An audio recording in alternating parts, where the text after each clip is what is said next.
Latar belakang perlunya manajemen pendidikan.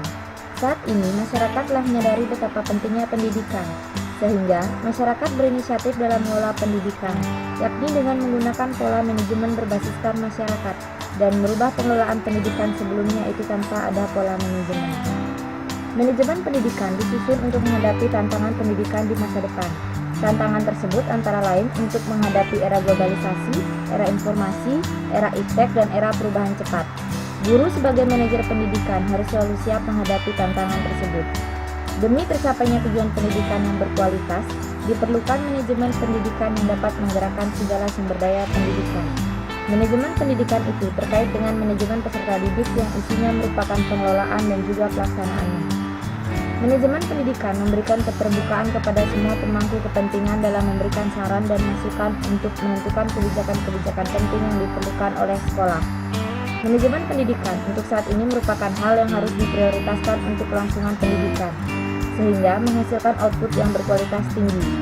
Kenyataan yang ada, sekarang ini banyak institusi pendidikan yang belum memiliki manajemen yang bagus dalam pengelolaan pendidikannya.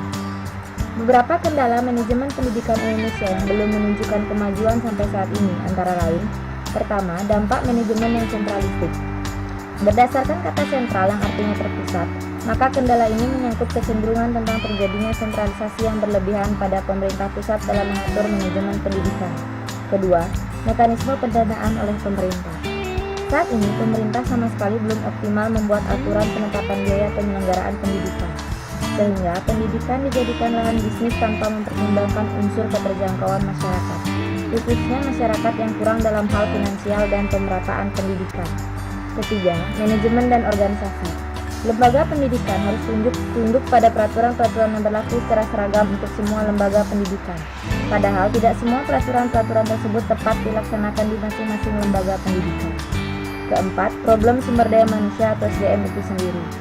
Problem SDM tentunya memang selalu menjadi permasalahan di Indonesia. Meskipun usaha untuk meningkatkan mutu tenaga pendidikan terus dilakukan, secara umum kualifikasi pendidikan para guru atau dosen di Indonesia serta staf administrasi pendidikan masih belum memadai untuk mendukung tugas administrasi pendidikan di setiap lembaga pendidikan yang ada. Menurut usaha ini, adapun tujuan dan manfaat manajemen pendidikan antara lain: 1. Terwujudnya suasana belajar dan pembelajaran yang aktif, kreatif, efektif, menyenangkan, dan bermakna. 2. Terciptanya peserta didik yang aktif mengembangkan potensi yang ada dalam dirinya. 3.